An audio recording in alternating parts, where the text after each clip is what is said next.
mayors stand up and say, it's got to stop. It's got to stop. And I believe there's nothing permanent about it. I'm pleased that more Americans are coming together in a truly voluntary way. I mean, this is who the hell we are. When America's in trouble, we all jump in and try to help. You help your neighbor. And that's basically what's happened. But the thing that bothers me the most is there's a lot of people who get caught in these crises who are basically alone. You know, widowers, people in hospitals, people who are by themselves, and they don't know, and they lose contact, and they just get scared to death,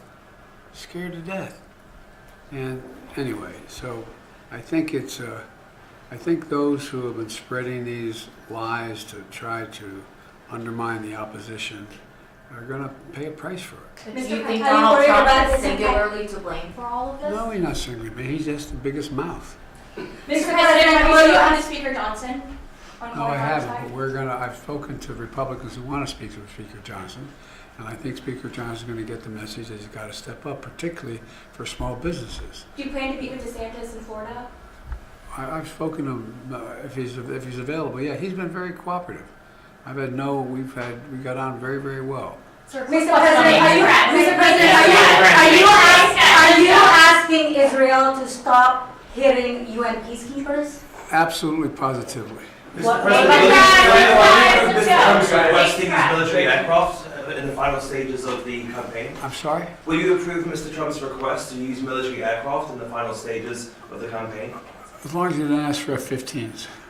Let's go, Look, I've told the department to give him every single thing he needs for as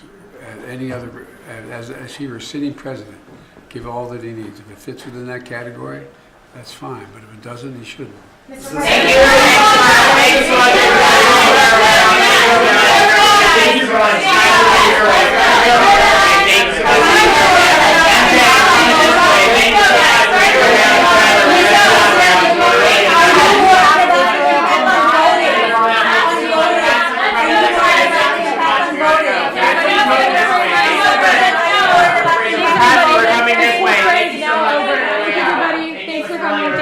This pool's branded out over. Thank you. This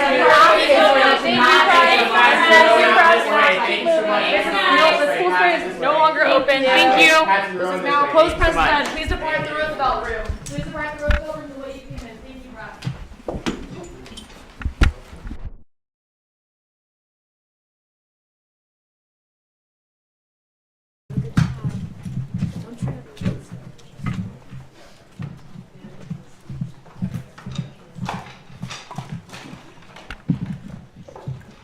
Happily retired now.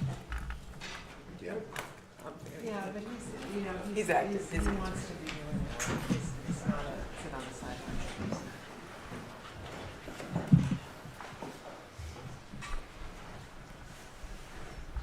Got everybody? Well, folks, Kamala and I have just received a briefing from senior leaders across our administration from Hurricane Helene and Hurricane Milton. And to state the obvious, I'm sure you feel the same way, our heart goes out to all those folks who've lost not only personal property, but their homes, and some lost lives. And grieving after the aftermath of the tornadoes, brutal winds, record downpours, and historic flooding. I must have spoken in the last 3 days to 50 to 75 members from North Carolina all the way down to Florida, talking to mayors and county executives. And anyway, it's amazing what's going on. And you know, this is the third major storm to hit California, Florida in 3 months. And experts estimate that, and it's early estimates, it could be more, could be less, but estimate that it's caused damages around $50 billion from Hurricane Milton alone. Just alone, $50 billion. I want everyone in the impacted areas to know we're going to do everything we can to help you pick back up the pieces and get back to where you were. We've been in constant contact, calling and reaching out to over 40 state and local officials, as I said, and we have to give them a little bit of hope. I mean, some of you have been through crises. You know the one thing you wonder about when things are really bad is there hope? Is anybody coming? Is it going to happen? And that's what's happening right now. State and local officials are doing everything they can to help these folks recover. At my request, the primary focus of today's briefing has been on the power restoration and debris removal because they're urgent needs. Milton left over 3 million people without power, but with the dedication of 50,000 power line workers, 50,000 power line workers from 43 states and the country and Canada have stepped up and come down to help and to restore. They've already restored power to 1 million people so far. And by the way, if you ever watch these guys and women climb these poles in the middle of nowhere, this is, anyway, they're risking it while they're doing this work. And we just spoke to the CEOs of the public and private electric utilities to thank them for surging their restoration crews to people who urgently need power, even in the communities they don't serve. That's one of the points. A lot of these folks are going into communities they don't serve at all. They're just volunteering. And the energy sector is real. And by the way, our Secretary, Jennifer Granholm, of energy is, she calls it a mini NATO, a commitment, mutual assistance, and another shining example. Americans literally, when push comes to shove, they stand up and take care of one another. We're going to continue to prioritize this effort until everyone is reconnected and back online. We've been able to get this work done quicker because of critical infrastructure investments we've made. But when I was vice president, both when I was vice president and since I've been president, to harden the grid, grid you all know, but the grid meaning for your listeners, the electric power grid that transmits power.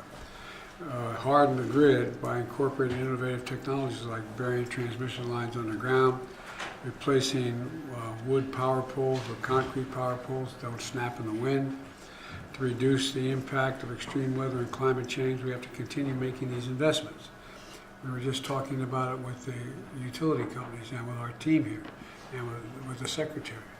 You know, over the years, the past several years, Florida has taken the money back I got when we were vice president, to invest in putting these lines underground. It costs a hell of a lot more to put the lines underground than it does up in the air, but up to 6 times more or 7 times more. But it makes sense, and anybody who says we don't want to spend the money, think of the 3 storms. After every damn storm, you wipe out the power grid, you got to rebuild it. And so if you can keep it so it's not wiped out, it makes long-term savings. And the other thing, the big deal, is debris removal. FEMA and the Corps of Engineers and the Florida National Guard are now on the ground helping the state clear debris to reopen roads and critical ports as well. I mean, so you've seen the pictures, so some of you have been there.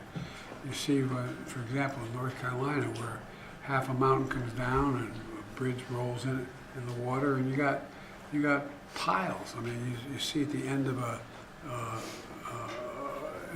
river or in a cul-de-sac. I mean, piles that are 3, 4, 5 feet high with all kinds of debris in there. It's going to take a lot of time and money to remove it.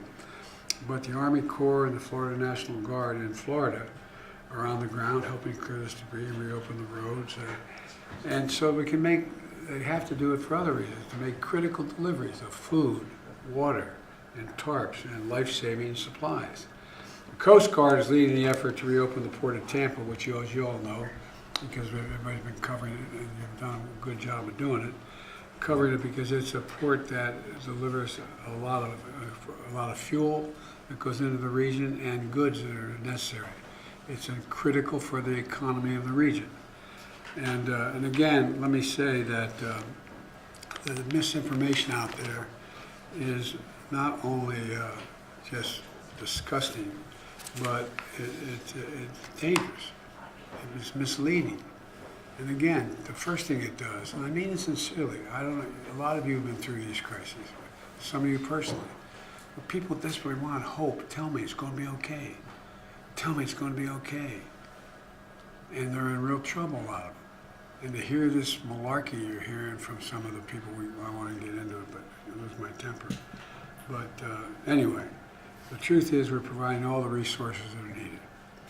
Let me close with this. I want to thank you again to our brave first responders, power line workers, state and local officials, neighbors helping neighbors, and so many more. Look, it's a team effort. I know it sounds corny, but it really is a team effort. Everybody in the game here. And we're looking at it very seriously, and we're working together.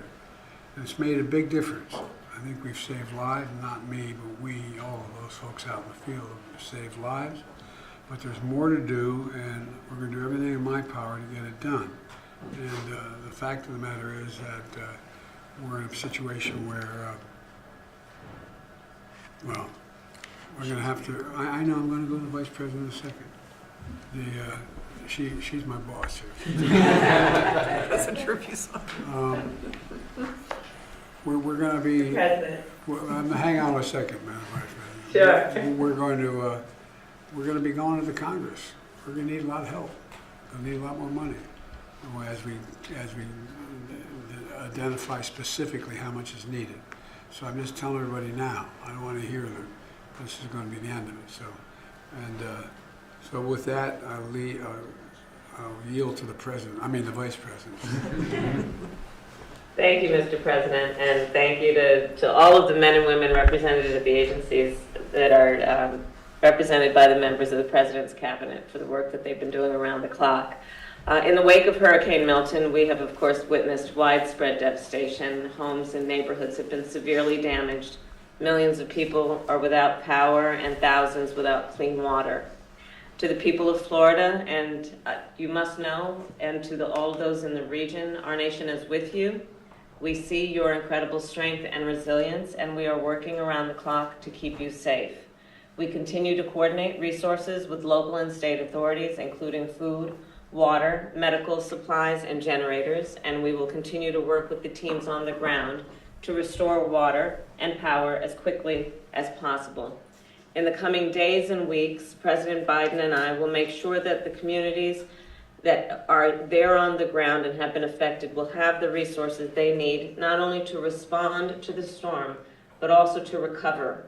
And we will continue to keep communities in Florida, Georgia, North and South Carolina, and across the Southeast ensured that they will recover from Hurricane Helene. Finally, I will say once again, as Secretary Mayorkas and I have discussed, to any company or individual that is using this crisis to jack up prices through illegal fraud or price gouging, whether it be at the gas pump, the airport, or the hotel counter, we will be monitoring and there will be a consequence. The bottom line is this: we are in this for the long haul, and the support and the coordination between federal, state, and local authorities and leaders has been extraordinary and will continue for as long as it takes. I thank you all. Thank you. Mr.